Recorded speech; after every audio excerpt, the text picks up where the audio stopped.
Bonjour à toutes et à tous. J'ai parfois cette question, pourquoi apprendre SAS? Et dans cette vidéo, je voulais y répondre en partageant avec vous mon point de vue personnel. J'ai pas la prétention d'être totalement objectif. J'adore SAS, j'ai un boulot formidable. Euh, Ça me plaît beaucoup et j'ai envie de partager avec vous ma passion. Quels sont les principaux métiers avec SAS? J'en vois quatre. Il y en a d'autres, mais pour moi, ça, c'est les principaux. Le premier, data engineer. Euh, c'est peut-être celui où il y a le plus d'offres euh, d'emploi donc chez nos clients et nos partenaires. Et donc data engineer, eh bien, la première des choses à apprendre, c'est comment programmer en SAS. Et vous avez dans le portail Skill Builder la possibilité donc d'accéder au e-learning gratuitement. Quand vous avez fini un cours, vous avez ce petit badge Learn qui dit que vous avez suivi tout le cours et passer la certification. C'est difficile, c'est beaucoup de bachotage, mais par contre, ça garantit que vous avez bien compris le cours et que vous êtes opérationnel sur le sujet. Donc, passer cette certification de programmation de base, puis celle de programmation avancée, celle de programmation avec Vaya, c'est les premières certifications à passer pour être un bon data engineer sur la plateforme SaaS. Data analyst, statisticien, la première certification, c'est celle de STAT, donc de SASTAT, classique, hein, analyse descriptive, statistique descriptive. ANOVA, régression linéaire et surtout la régression logistique sont au programme. Après, passer la certification de programmation de base, programmation avancée, me semble tout à fait pertinent dans le sens où le travail d'un statisticien, c'est très souvent à 80% de préparer les données. Business analyst, donc là, on a vraiment des personnes plus orientées business. Et la première des choses, ça peut être la certification de Citizen Data Scientist, c'est-à-dire c'est pas quelqu'un qui va à fond dans les modèles de machine learning, mais qui est capable de communiquer sur les modèles et qui est capable de prouver la valeur ajoutée des modèles. Et je pense que cette certification donc sur Visual Statistic, dans Visual Analytics, est intéressante. Il y a aussi la certification de DataVis et de reporting pour bien utiliser SAS Visual Analytics, qui peut être très intéressante pour ce type de métier. Data Scientist, je pense que la première des certifications, c'est celle de Machine Learning avec SESVAIA. Après, la certification de Data Scientist, c'est plutôt celle qui s'appelle Machine Learning et Intelligence Artificielle. Et en fait, c'est trois examens. Le premier, c'est Machine Learning sur SESVAIA. Le deuxième, c'est Forecasting et Recherche opérationnelle, donc industrialisation de séries temp et recherche opérationnelle. Et le troisième examen, c'est Deep Learning. Donc, essentiellement, le cours porte sur la reconnaissance d'images avec des CNN, mais c'est un petit peu plus large. Donc, dans Deep Learning, il y a aussi les DNN, les RNN notamment. Et il y a aussi la partie text mining sur cette troisième certification. Trois examens pour avoir la certification machine learning et intelligence artificielle. Ça, c'était pour voir les grands métiers sur la plateforme SaaS. Après, sur ce dernier du data scientist, j'ai trouvé sur Internet cette petite photo qui m'a beaucoup fait rire. Pour faire de la data science, la première des choses, c'est de préparer les données. Le travail de data engineer reste fondamental. Maintenant, j'aimerais partager avec vous cette notion de modèle Ops, euh, donc déployer des modèles. Et quand on veut faire des modèles, eh bien, on peut voir le cycle de l'analytique, pas comme un cycle, mais trois cycles qui allient des compétences analytiques, des compétences IT et des compétences business. La première des choses, c'est préparer les données. Et 80% du temps, c'est là où on a des problèmes parce qu'on s'aperçoit qu'il y a des valeurs manquantes, des valeurs aberrantes, des valeurs non renseignées, on n'arrive pas à faire des jointures. Donc, préparer les données, ça, c'est absolument capital. Explorer les données, fouiller les données. Souvent, en tout cas, je le vois sur des jeunes data scientists, business analysts. On ne passe pas assez de temps à explorer les données, à comprendre le métier, et ça, c'est très, très important. Donc, regarder le minimum, le maximum déjà, faire des analyses descriptives pour commencer, et comprendre les données, rentrer dedans, ça, c'est très, très important. Faire le modèle, c'est la partie qui m'intéresse le plus, et c'est une partie de tout ce cycle qui en fait en est trois. Une fois qu'on a fait un modèle, on va le valider, le déployer, l'enregistrer donc dans notre plateforme pour le déployer et un modèle. J'ai souvent l'habitude de dire faut pas penser qu'un modèle, c'est un objet. Ça, c'est une vision informatique. Un modèle, c'est un animal. Et le déployer, le mettre en production, ça veut dire qu'il va falloir avoir la possibilité de le suivre au cours du temps. Voir, par exemple, ça me permet de détecter les bons clients. Est-ce que ça me permet toujours de bien détecter les bons clients? Et puis, si la performance de mon modèle diminue, eh bien, ça doit me générer une alerte pour me dire ce modèle qui a été implémenté peut-être il y a 3 semaines, peut-être il y a 3 ans, peut-être il y a 30 ans. Ce modèle, eh bien, il va falloir l'adapter. Alors, il y a des choses pour déployer des modèles auto-apprenants qui s'auto-ajustent en permanence. Ça, c'est pas nouveau, ça existe depuis longtemps. Néanmoins, il faut quand même aussi parfois remettre les mains dans le cambouis pour repréparer les données, rajouter de nouvelles variables, retravailler les données. Et donc, un modèle, il faut s'en occuper, le nourrir au cours du temps. Et il ne faut pas juste voir, ah ben, j'ai mis mon modèle en production, c'est fini. Il va falloir le maintenir sur du long terme, sur plusieurs années. Et donc, quand on déploie un modèle en production, ça veut dire qu'au niveau du métier, on va prendre des décisions et donc il y aura des actions, ce qui va générer un changement de comportement. Donc, il faut en permanence ajuster mon modèle. Ce qui est important, c'est de pouvoir notamment avoir le lineage complet qui va me permettre de pouvoir auditer tout ce qui s'est passé sur ma plateforme, qui a créé ce modèle, sur quelle base de données, de quelle manière, quand ça a été déployé, quelles sont les actions qui ont été faites. Donc, pouvoir monitorer tout ce qui s'est passé. Donc, le cycle complet de l'analytique, c'est faire travailler ensemble statisticiens, ingénieur en informatique, la partie métier, ça peut être des gens au marketing, à la finance. Le métier d'une banque n'est pas celui d'une assurance. Donc, faire travailler les gens du métier avec informaticiens et statisticiens. Et donc, on va voir des choses pour préparer les données. On parle d'ETL, on parle d'intégration. Ça peut être aussi des choses que l'on fait en code. Parfois, il faut revenir à du code. Explorer les données.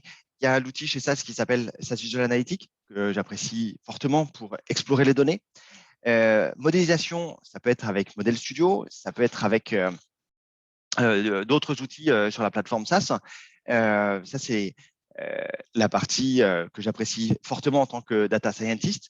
Mais après, je fais mon modèle et puis en quelques clics, je peux donc enregistrer mon modèle dans la base de tous mes modèles, le déployer et suivre mon modèle, notamment dans Model Manager, l'outil qui me permet donc de monitorer la performance de mon modèle à travers le temps.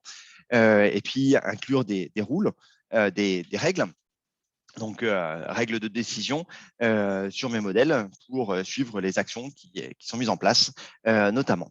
Et je pense que c'est important de voir ce cycle de manière complète et pas juste de se focaliser sur la partie modèle, qui est un travers que je vois chez pas mal de data scientists. Donc, ce cycle de l'analytique complet nécessite des compétences multiples, informatiques, du métier, mais aussi sur la partie analytique, des statisticiens, des data scientists, faire des séries temporelles, du text mining, de la recherche opérationnelle. Donc, beaucoup de techniques à voir. Au niveau IT, il y a différentes architectures. Logique, des architectures hardware, des architectures software, cloud. J'aime bien cette notion de cloud hybride avec un mix entre le cloud interne à l'entreprise et la partie publique qu'on peut avoir à l'extérieur. Voilà. Et faire travailler tout le monde ensemble, ça, c'est un vrai challenge dans pas mal d'organisations. Les niveaux de l'analytique, je voulais, pour répondre à cette présentation, revenir sur cette façon de voir l'analytique que j'utilise depuis plus de 15 ans. Il me semble qu'à l'origine, c'est M. Davenport qui avait proposé cette idée de création d'intelligence et de valeur grâce à la donnée. Récupérer des données, la première chose, c'est d'avoir des données propres, et ça, c'est rare. C'est compliqué de bien les nettoyer. Donc, la partie gouvernance des données, ça reste le socle de base. Des données où j'ai la traçabilité, ou pour construire quelque chose de robuste, faire des rapports standards pour comprendre ce qu'il y a dedans. Et puis, après, on va pouvoir faire des statistiques descriptives, des prévisions, des prédictions et optimiser quelle est la moins mauvaise action à faire pour tel client. Donc, trouver un optimum avec de la recherche opérationnelle parmi plein de scores, de modèles prédictifs, de prévisions. Pour moi, entre l'open source et la plateforme SaaS, c'est pas forcément une guerre, c'est deux mondes différents et deux mondes qui ne se parlent pas forcément. Et plutôt que de faire la guerre, voyons comment faire l'amour, quelles sont les passerelles qu'il peut y avoir entre ces deux mondes. Mettre un modèle en open source en production, c'est tout à fait faisable. Il y a plein de cas où c'est plus simple de le faire avec de l'open source. Mettre beaucoup de modèles en production et les maintenir sur du long terme, je suis convaincu que la plateforme SaaS est beaucoup moins chère, et c'est ce que je voudrais arriver à partager avec vous. Model Ops, je viens de parler un tout petit peu du cycle de l'analytique et la création de valeur sur les données. Ça veut dire faire travailler ensemble plein de personnes, et faire un modèle, c'est pas juste un objet qu'on va mettre en production. Gérer des modèles, beaucoup de modèles au cours du temps, c'est pas simple. Et je pense que quand on a cette complexité, c'est beaucoup plus intéressant de le faire avec du SaaS.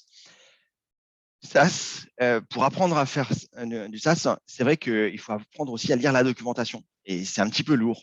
Je vois plein de gens qui ont pris cette habitude. Oh bah tiens, je vais chercher un petit GitHub sur le web, et puis je vais faire un copier-coller, et puis je récupère, et j'ai pas compris tout ce qui se passait, et puis voilà, j'ai fait mon modèle, etc. C'est pas du tout dans la philosophie de SaaS. Quand on fait du SaaS, on va être carré, on va être professionnel, et cette rigueur est peut-être plus lourde. Par contre, ça permet d'avoir des choses qui soient maintenables sur du très long terme.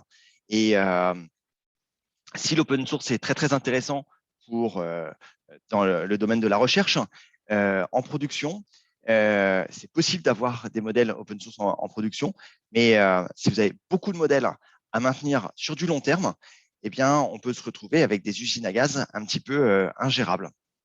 Parce que tous les packages ne sont pas maintenus d'une version sur l'autre. Je me suis déjà retrouvé sur un ordinateur avec, je crois que mon record sur une des machines précédentes, ça a été 9 versions de R.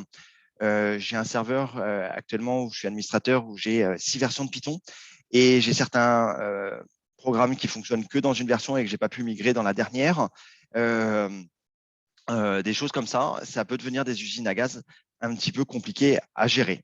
En termes de sécurité, de traçabilité, il est possible de sécuriser des environnements open source, mais ça peut devenir assez compliqué et très, très consommateur. Donc, une notion que je trouve très, très importante, c'est le coût total d'acquisition, et de regarder la valeur ajoutée sur une fenêtre de 5 ans, au minimum. Au minimum 3 ans, mais plutôt sur 5 ans. Si on regarde le projet dans sa globalité, avec le coût machine, le coût logiciel, qui peut être, c'est de l'open source gratuit, mais généralement, il n'y a pas que du gratuit. Et surtout, dans le coût total de l'acquisition, 90%, c'est l'humain. Et l'humain, c'est pas que le statisticien qui fait son modèle, c'est les informaticiens, c'est les personnes du métier, toutes ces personnes qui travaillent. Comment je regarde mon projet globalement, et comment je le maintiens et comment je le fais évoluer sur du long terme. De plus, si j'ai des problèmes de sécurité, d'auditabilité, de mise en conformité, eh bien, je pense qu'en termes de valeur ajoutée, la plateforme SaaS est vraiment celle qui a le coût total d'acquisition le moins cher du marché. Très concrètement, sur les gros projets où il y a plein de modèles à mettre en production, c'est pour ça que le business model de SaaS eh bien, j'y crois vraiment et je pense qu'il y a de très belles années devant nous avec encore beaucoup de projets qui vont être mis en place et maintenus sur du long terme. Et j'avoue qu'avec Sasvaya, il y a un champ des possibles qui s'ouvre, qui est assez extraordinaire. Donc, attention, l'analytique, souvent on imagine, par exemple, cette belle voiture et le data scientist qui va faire un focus uniquement sur le moteur. Entre les deux, il y a euh, un gap colossal. Et donc, si on regarde le projet dans son ensemble, eh bien, on va pouvoir faire des économies d'échelle très importantes. ModelOps, c'est un vrai sujet et il n'y a pas que ça qui en parle. Et donc, préparer les données, faire des modèles, les déployer et on récupère de la valeur quand notre modèle est en production. Mais si on arrive à bien gérer les choses, on va pouvoir déployer nos modèles plus vite et surtout avoir des gains en termes de production si on arrive à bien maintenir les modèles année après année. Euh, et donc, des choses qui ont été développées il y a 20 ans, les intégrer.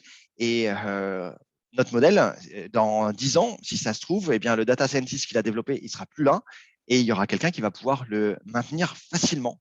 Euh, sans, même si on a changé de version, si l'environnement a un petit peu changé à différents endroits, on va pouvoir maintenir ces modèles sur du long terme et c'est là où ça crée vraiment de la valeur. Et ça, je pense que c'est un sujet très important.